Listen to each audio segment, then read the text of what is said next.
खुलुमबाय दिनै सानसेनि रादाबफोरखौ फरायदों आं गेवलां हाजहारिया एबसुनि गायसनगिरि गाहाय नेहाथारि कनकेश्वर नार्जारिनि दिनै 80थि जोनोम सानखौ फालिदों।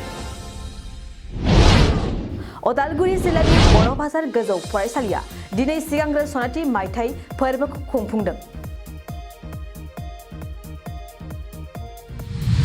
बिटिआर ओनसोलाव दाउदैनि गोनांथिखौ सुफुंनो थाखाय बोसोराव 300 बिदै दैग्रा दाउ फिसानि जोलै राननानै होदों।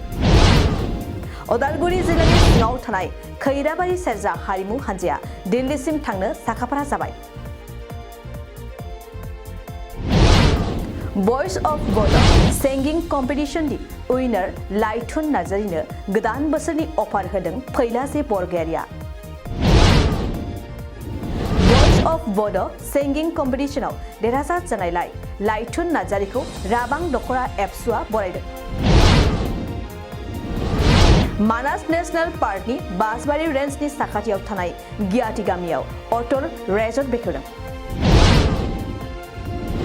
गुवाहाटीनि शंकरदेव कलाक्षेत्रआव खौसेथि बर' सुबुं आफादनि जथुम्मानि सायाव अनिल बसुमतारीनि खेंफोरथि। खौसेथि बर' सुबुं आफाद संयुक्त बर' गण मंच इउनाइटेड बर' पिपल अर्गेनाइजेशननि जा गुथि बोसोरसालिया जथुम्मा बेखौ गुवाहाटीनि श्रीमन्त शंकरदेव कलाक्षेत्रआव पान्जाबारियाव थानाय जों खुंनो मिरु आफादा 5/10/2023 मायथाइ गोदान बोसोराव लानाय जाबाय। लेपा मिन्स सासे अंगहानि सुबुङा गावनि जिउ दैदेननायनि थाखाय राहा खालामनानै लादों। धेमाजिनि दियादल दैमायाव गोबां सुबुंफोरा इंराजि गोदान बोसोरनि मुङाव लावखार ओंखाम जाग्राफोरनि होंगो दोंगो। दिनै सानसेनि रादाबफोरा एसेनोसै गोजोन्थों। नोंथाङा सानाय सुनाय बेरामनि जेंनायाव गोग्लैदों नामा? जुदि नोंथाङा सानाय सुनाय दंब्ला जिंगासिनांगौ गैया।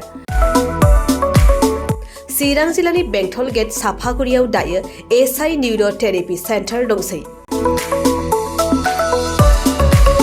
बे थेरापि सेन्टाराव नोंथाङा गोरलैयैनो देहानि सानाय सुनायखौ फाहामथाय लानो हागोन। बे आथिं सानायानो जाग्रोदों, ओमफ्राय जानाया एसे सिगांनिफ्रायनो जाखादों, ओमफ्राय बिदिनो गुबुन गुबुन मुलि जाबाबायदों, ओमफ्राय हामाखै। दिनैनि ट्रिटमेन्टआ नङा, आङो एसे मोजां मोनसिनबाय। जेरै सिं सानाय, आफादावदै सानाय, मोदोम जरा सानाय, आइजोफोरनि जेंना, खर' सानाय बायदि बेरामखौ फाहामनाय जायो। लोगोसेयैनो बे सेन्टाराव थानानै फाहामथाय लानो हानायनिबो सुबिदा खालामदों।